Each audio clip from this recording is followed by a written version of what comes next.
Hello all, my name is Bob Wheeler, and today I'm going to talk to you a little bit about research for the public historian. As we all know, historians by nature spend a lot of time in dusty archives, old buildings, basements, searching for records or data to support their thesis or to counteract their thesis. They spend a lot of time in those type places. And the public historian is no different. He will spend time in the archives.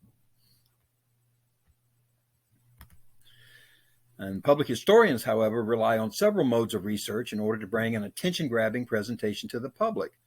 The public historian does not want to just come out to the public and read off a sheet of facts. He wants to make history come alive for the public. That engages the public, that gets them interested in the history of your area or an entity in your area, and it makes them feel part of history as you bring this to them. Now, in archival research, archives are everywhere. Local museums, even the smallest ones, businesses, local colleges, corporations, local churches, local government.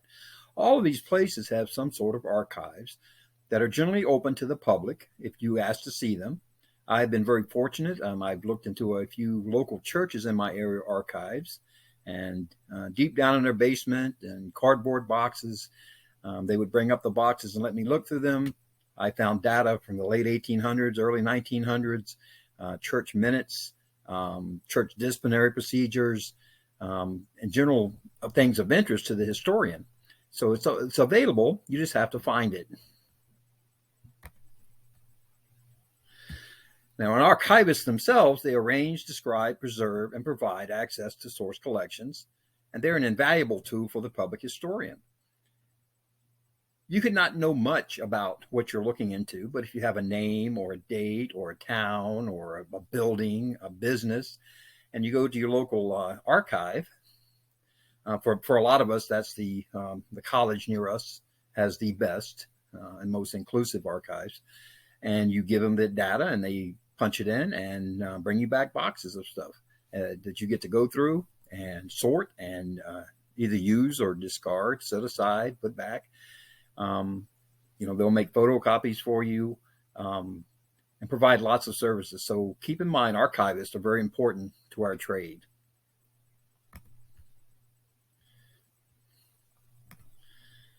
Archives, like I said, can be large or small, from a local historical society to the National Archives in Washington, D.C. I have been there. It is a giant entity. It's overwhelming and can be intimidating, but they have archivists that work there that will help you every step of the way. So it's important that we use what we have available. Now, today I'm going to use as an example my small town historical society and a few other resources I have in my local town to get more into the public history of things that would interest the people in my area. This is the Floyd County Historical Society in Floyd, Virginia. It's a small, older, two-story building with a basement. It used to be a hospital many years ago. It is now the Historical Society in Floyd. They have archives. They have displays. You can tour the museum on open hours. They are currently closed for the season. They close from December until March, so it's difficult to get in there to get some better pictures of it. But they have a typical museum display of things of local interest, and they provide tours of the area, tours of old houses in the area, historical homes. They have recently they're working on digitizing all of their archives, and they've done quite a job, especially with the records from the courthouse, which is right down the street from this historical society. Now, there's other resources for public historians. In your local towns. No matter how big or small it is, there are other resources. Public historians also have access to many digital collections and can conduct a large amount of research online. As I mentioned, my local historical society has digitized many of their documents and artifacts that you can just access online. It's public domain. And most large college archives operate the same way. Here locally, I use the Virginia Tech Archive I can go online and get into their archival collections and search for what I want to search for. The document I'm looking for will pop up on my screen. I can print it. I can enlarge it to make it readable. And in some cases, they actually have the transcriptions of the document attached to the file. Because research is not collected in an academic vacuum, public historians are often able to get more personal information than available in published works.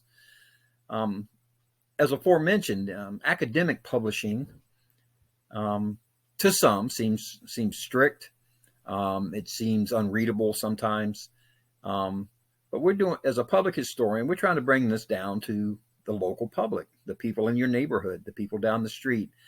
And many times, once you develop relationships in your town, like going to historical society meetings or just meeting a group at church of older people and talking to them, you get introduced to a lot of people.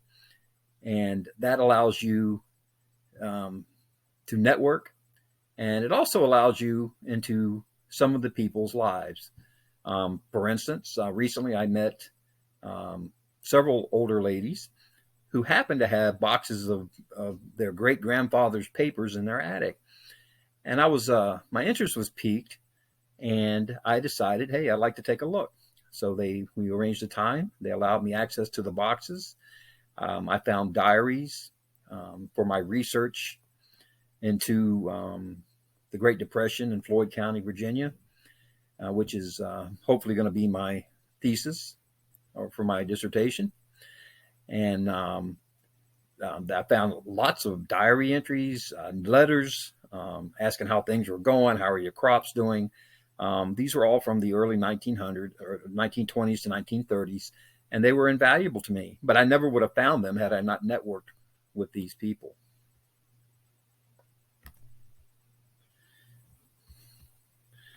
Now, local treasure troves. By this, I mean, a local public library. Most small town libraries I've ever been in have a small area or a locked up cabinet with things of interest for local historians and for local history. My public library is no different here in Floyd County, Virginia. It has a great room that I'll discuss in a second. And local families.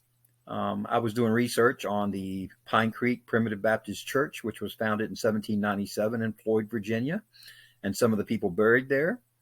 And I've met with some local families, and they've provided me access to heirlooms or letters that they had boxed up, keeping them safe from some of the deceased ancestors that are buried at the cemetery. So that was certainly a treasure trove for me. As I mentioned, in my local library, we have a room called the genealogy room. This is a genealogy room at the Jesse Peterman Memorial Library in Floyd, Virginia. That is just one portion of the room. It has a microfiche viewer, a computer, a copier, things to make research easier for the researcher. Another thing they had, and I was happy to find, they have an entire shelf full of family histories. Most of the names on these books and the family histories are common names employed to this day. Their relatives still live in the area. And some of the families trace themselves back to the founding of Floyd in 1830. Some long before that, when this used to be Montgomery County, from the 1750s or 60s. And these are generally compiled by relatives, interested relatives. Some are published at publishing houses. Some are just bound. But it's a plethora of information available in your public library on the local families of Floyd. Another interesting thing they have the local newspaper, the Floyd County Press, or the Floyd Press, on microfilm. And that goes from 1847 on. So that's available to me at my library, public library, where I can access the local newspaper and look up names on microfiche. It's a tedious process, but it's certainly worth the effort if it's available.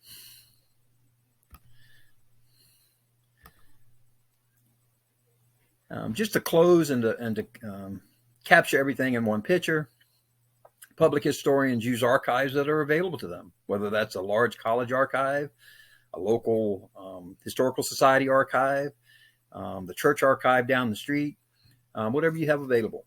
And you have to think outside the box.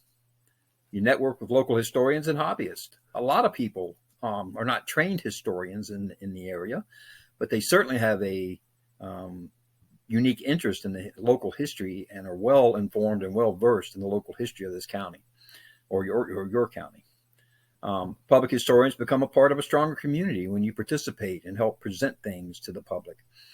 They provide history that can be appreciated by the community, and they become a go-to source for historical questions in the community. So I encourage all of you to look into all your sources available to you in your towns if you're doing public history in your town, and explore some of these places. Most people will be more than happy to open up their treasures to you, to let you look at them, particularly when you show an interest in their family or their familial history. Thank you for listening today. Have a great day.